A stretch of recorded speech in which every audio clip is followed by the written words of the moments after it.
MS Now's Laura Hayfley reports from Springfield, Ohio.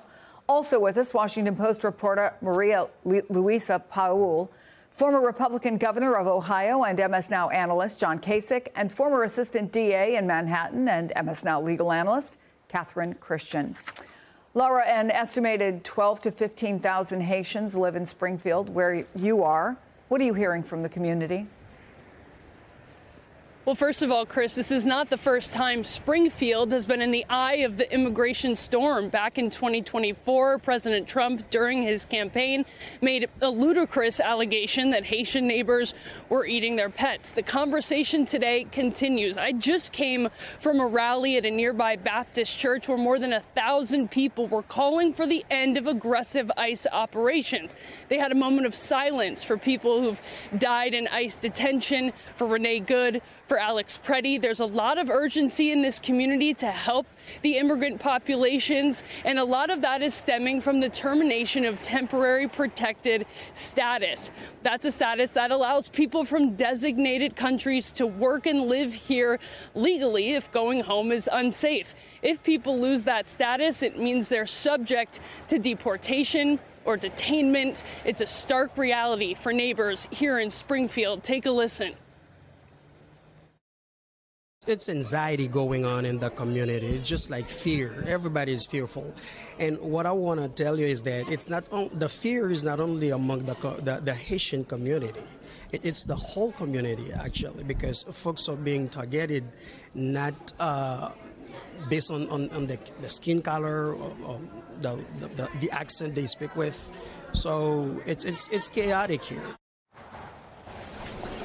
That was Ville Dorsonville. He's just one of many leaders in the Haitian community. Chris, I want to break down Springfield for you just for a second.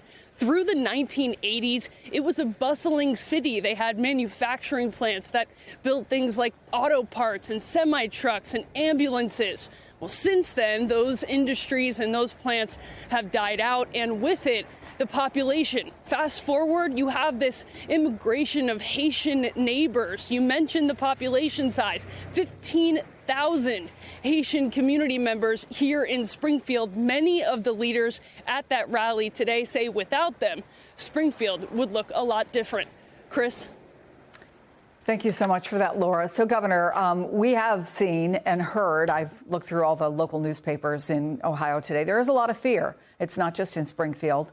But there, the head of the local NAACP told the Cleveland newspaper she does not leave the house now without proof of citizenship, even though she's lived there for 71 years.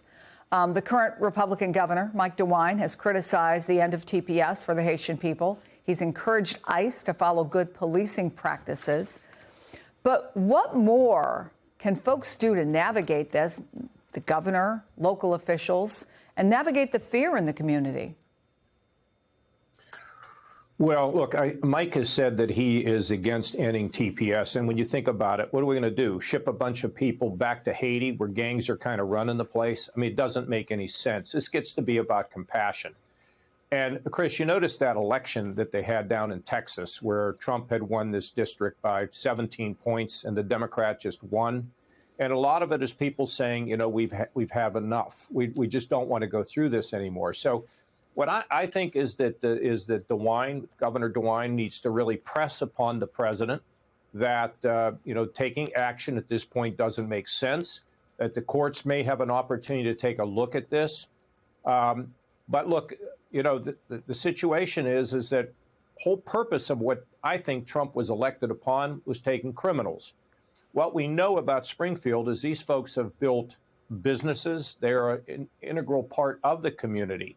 So to kind of rip them out of there doesn't make any sense. And I understand that the TPS order has expired, but I think the president or his folks would have leeway in terms of being patient, at least cleaning up Haiti. Clean up Haiti, then they can go back. But, this is not the way that I think the American people want this to be handed.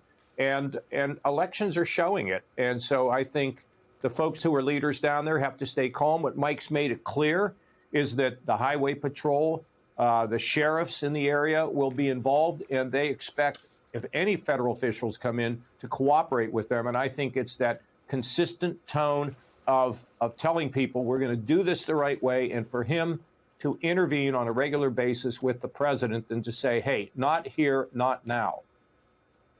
Maria, 5-year-old Liam Conejo Ramos sparked a lot of concern about kids, with his buddy hat and his Spider-Man backpack. I know you have new reporting on this spike in kids being detained by ICE across the country. What can you tell us? What's behind this uptick?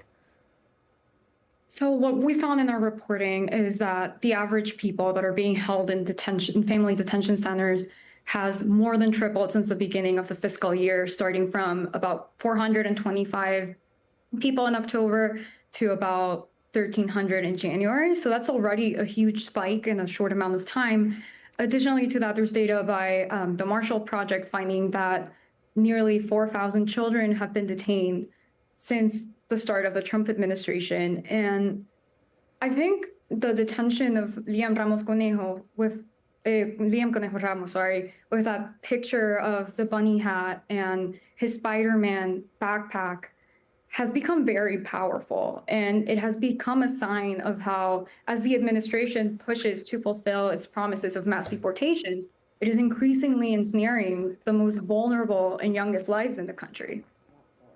Yeah, Governor, in the last page of the federal judge's order to release Liam Conejo Ramos and his father, there's a photo of Liam and then 2 Bible verses, including Matthew, let the little children come to me, John 11:35, Jesus wept, while calling for a more orderly and humane policy.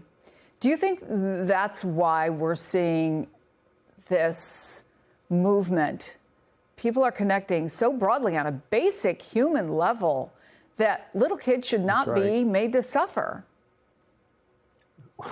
I mean, you think about it's not that complicated, is it? No, it is not. And think about these children. This PTSD is real. You get law enforcement, like grabbing that kid and shipping him out. Think about how that affects his life later on. And by the way, in case we forget, Jesus himself was an immigrant.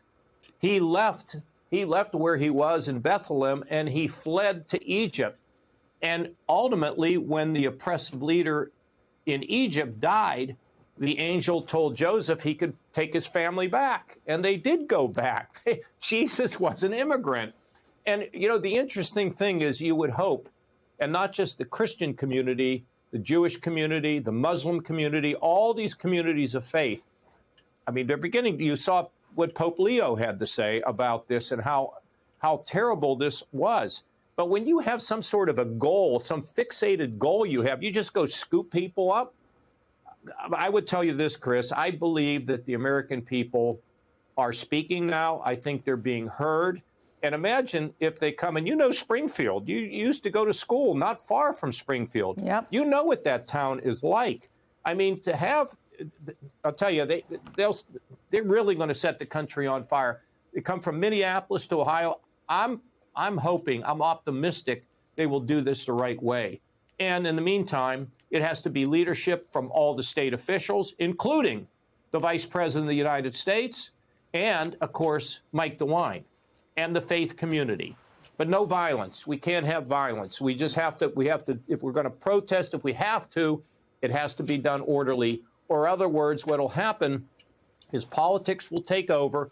The Republicans will side with one side and the Democrats won't. And right now, the country overwhelmingly, Democrat, independent, and growing numbers of Republicans say enough. That is not the America that we believe in. This is quite the ruling. You and I were talking about it in the break before. But here's what I'm reading about. The legal system is overwhelmed by these habeas petitions. The people looking for the right to argue against their detentions. How can they keep up? They're overwhelmed, but as the governor said, the people are speaking out, and these judges, these federal district court judges like Judge Berry, will work overtime because it's clear that this administration's priority are not people who are criminal. They are going after everyone who is undocumented, whether they're here legally, like the Haitians in Springfield, who have not committed any crimes. So it is going to be judges in the federal district courts who are going to stop this. There are many things in this, but he ends it with a judicial finger in the constitutional dike. Yes. There was a chilling op-ed in the New York Times, and an immigration lawyer who works with families at the Dilley Detention Center. That's where our little boy was. He describes what kids there have had to endure. A 2-year-old boy was breastfeeding in detention. One 6-year-old boy had leukemia. An 8-year-old girl began wetting the bed. A 14-year-old girl engaged in self-harm. Is there no legal recourse for them? I mean, even with all the public pressure, Liam was on the front page of newspapers, the lead on television across the country. He was there for 12 days. Yeah, well, it's because of the backlog. And the reality is it is going to take time because there's only so much that these district court judges will do. And as this judge said, they're traumatizing children. It's child abuse. You're only supposed to be there 20 days. That was the law for kids who are in detention. But it's going to be, as I said, the judicial finger in the constitutional dike. It's going to be the courts, as it usually is. They are the voice of last resort. Catherine Christian, Maria Luisa Paul, former Governor John Kasich, thank you all so much.